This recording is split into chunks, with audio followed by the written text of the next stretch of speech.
rise, vous vous levez. Please be seated, vous vous asseoir. Le procès dans l'affaire Le Procureur contre Laurent Gbagbo et Charles Blé Goudet s'est poursuivi du 22 au 26 septembre 2016 avec la comparution du 17e témoin de l'accusation, le colonel Kouao Amichia Edouard, commandant de la garde républicaine en Côte d'Ivoire. Le témoin a été accompagné de son avocat M. Karembe Hamdi, conformément à la règle 74, qui l'autorise à être conseillé en cas d'auto-incrimination. Le colonel Kouao Amichia Edouard a été lors de la crise post-électorale commandant du groupement 1 de la garde républicaine et assurait également l'intérim du commandement général de la garde républicaine. Le témoin avait un rayonnement sur 3 secteurs, à Trècheville, où se situait la caserne, dans la commune du Plateau, où se trouvait le palais présidentiel, et à Cocody, où résidait le président. Maître Lucio Garcia, substitut du procureur, a posé une série de questions sur les missions, la hiérarchie et la chaîne de commandement de la garde républicaine, avant de demander de plus amples précisions sur le capitaine Blé Kouassi Urbain. Et lorsque vous affirmez qu'il était officier adjoint, en quoi consistaient ses fonctions au camp de Trècheville? En fait, c'était mon adjoint qui suppléait mon absence quand j'étais absent. Donc, qui assurait l'intérim de mon commandement. Et dans les circonstances où vous étiez présent pour les opérations, les ordres d'opération, est-ce qu'il avait une fonction particulière à cet égard? Pour les opérations, les ordres venaient de l'état-major du plateau et à mon niveau, et je les répercutais en fonction des missions à accomplir. Est-ce que vous les répercutiez vous-même ou est-ce que quelqu'un d'autre, peut-être votre officier adjoint, agissait pour vous pour répercuter ces ordres ou commandant de compagnie ou section? Il faut dire qu'il y a 2 périodes, il y a 2 niveaux. Avant la crise même, au niveau d'Abidjan, c'est-à-dire la bataille d'Abidjan, je recevais les ordres directement. Et il fut un moment où je ne recevais plus les ordres de ma hiérarchie. Ma hiérarchie travaillait directement avec le capitaine Blé Kouassi. Voilà ce que je veux dire. Le témoin a raconté qu'après le 2e tour des élections, il a vu le capitaine Blé Kouassi Urbain et son adjudant Kokobo rentrer et sortir de la caserne de Trècheville de nombreuses fois dans la journée et emprunter les chars de combat. Il a précisé qu'il pouvait être accompagné de certains hommes de la caserne lors de ces sorties. Vous, à cette époque, en voyant que le capitaine Blé Kouassi sort en mission avec Kokobo pour une destination dont vous ne connaissez pas et que vous êtes le commandant et que personne ne vous a avisé et en plus vous n'avez jamais donné d'ordre, est-ce que vous vous êtes plaint auprès de qui que ce soit de ce comportement? Ou est-ce que vous avez fait quoi que ce soit pour le sanctionner? Non, je n'ai rien fait. Tout simplement, l'atmosphère qui régnait et l'ambiance dans laquelle on se trouvait,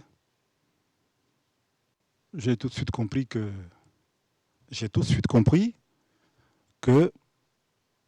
n'étais pas dans une situation où je pouvais demander des explications. Et donc, je suis resté dans ma position à continuer à faire la mission qui était aussi la mienne, c'est-à-dire sécuriser la caserne. On m'avait signifié de façon claire que je n'étais pas un homme de confiance. Et à côté de cela, les éléments de ma garde rapprochée d'Ethnie Dioula avaient quitté le camp. Parce que tout simplement, quand j'ai appelé certains, ils m'ont dit que leur vie était en danger et qu'ils se sentaient menacés. Donc autour de moi, ne restait plus que mes gardes-corps qui n'étaient pas de cette ethnie. Et voyant donc l'ambiance générale, l'atmosphère qui régnait, j'ai tout de suite compris qu'il fallait que je sois prudent. Et vous craignez quoi à cette époque? Parce que vous dites que vous vous êtes dit que il fallait être prudent, mais vous craignez quoi? Je dirais tout simplement que j'avais peur pour ma vie, tout simplement. Au sujet de la marche des femmes le 3 mars 2011, le témoin a expliqué qu'il avait appris la mort des 7 femmes bien après, notamment lors d'un détachement à Abobo, et qu'il n'en a jamais rien su avant l'événement. Quant au jour des bombardements à la caserne de Trècheville, il s'agissait du 4 avril.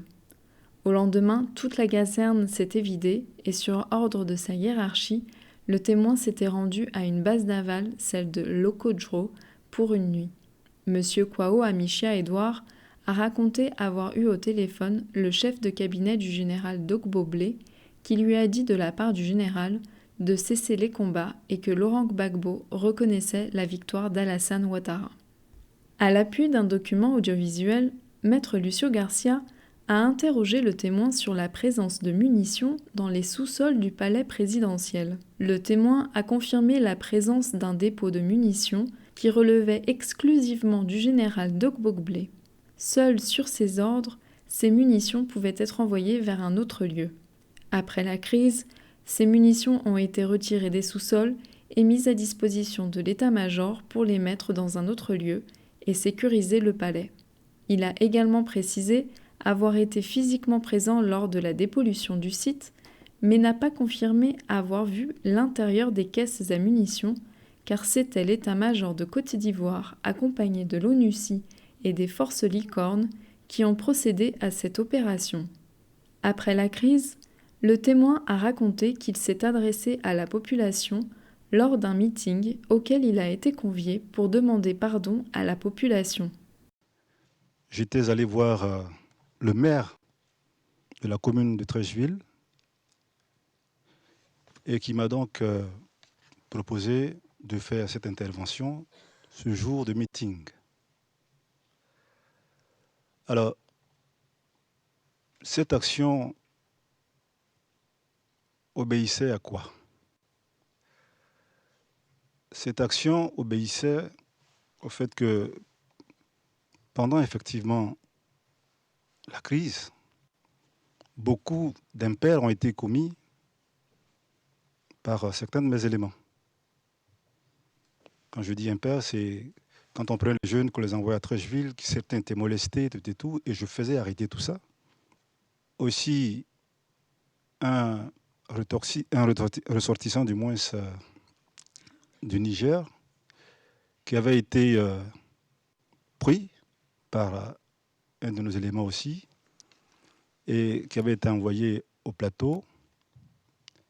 Et donc, j'avais été aussi saisi, et j'ai tout de suite demandé au commandant Kipré, qui gérait cette affaire, de libérer le monsieur. Il m'a dit oui. Et après, lorsque je suis revenu encore vers lui, il m'a dit que ce n'était pas mes oignons et qu'il n'avait plus à me répondre sur ce dossier. Donc voyez-vous, avec tous ces faits, je me suis dit qu'il fallait que nous soyons en phase avec cette population. Et donc je l'ai fait au nom de l'institution dont j'avais la charge, pour simplement demander aux populations de pardonner tout ce qui a été fait et de regarder vers le futur et d'aller vers la réconciliation. Voilà ce qui a guidé un peu mon action. En reprenant la déclaration du témoin, Maître Andreas Ochia, conseiller de la défense de Laurent Gbagbo, a demandé des précisions sur la fuite de certains soldats pendant la crise. Le témoin a raconté un épisode qui s'est déroulé pendant la crise lorsqu'un jour le général Dogbo Blé s'est rendu à la caserne de Trècheville. Après que le général ait donné la parole aux soldats, qui ont dit que certains officiers voulaient fuir, le général a déclaré « Si vous voyez un officier prendre la fuite, vous l'abattez. »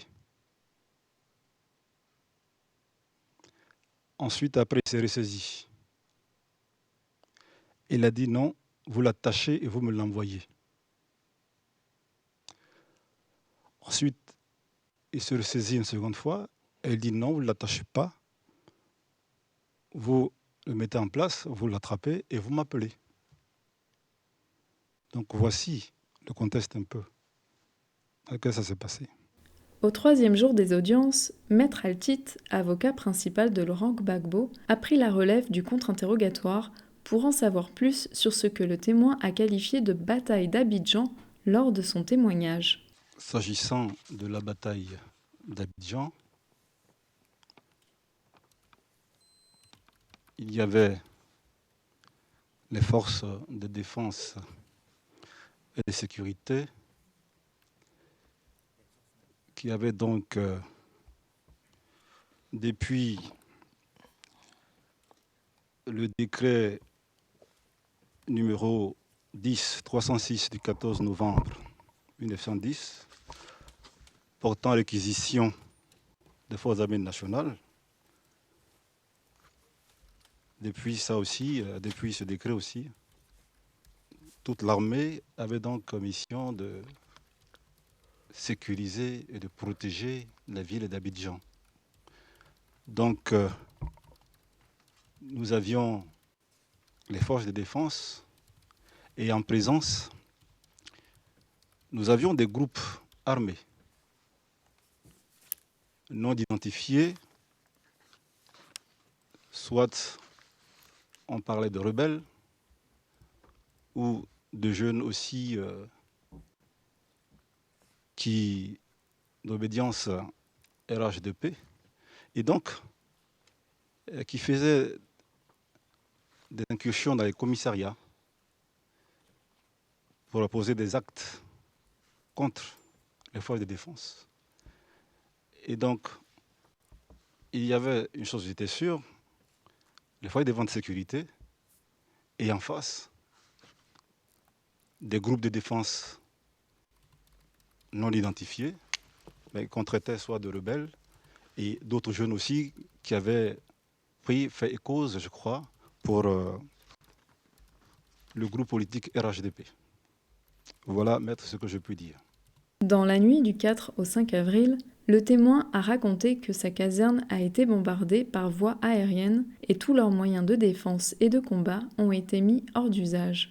Au regard des informations qu'il a obtenues, il a appris que ces bombardements ont été menés par l'ONUCI et les forces françaises Licorne. Quand je vous demande les protagonistes à la bataille, pourquoi ne parlez-vous pas des forces françaises et des forces de l'ONUCI? Dans un premier temps, c'était une bataille ivoiro-ivoirienne. Ces forces-là étaient là sous mandat pour essayer donc de maintenir la paix au niveau de la Côte d'Ivoire. Donc, c'est pour ça que j'ai principalement parlé de... Je n'ai pas parlé d'eux, mais maintenant, avec vos questions beaucoup plus précises, j'ai donc affûté mes réponses. Et leur mandat de maintien de la paix comprenait la possibilité de tirer sur les forces de défense ivoiriennes, c'est ça? Ben non.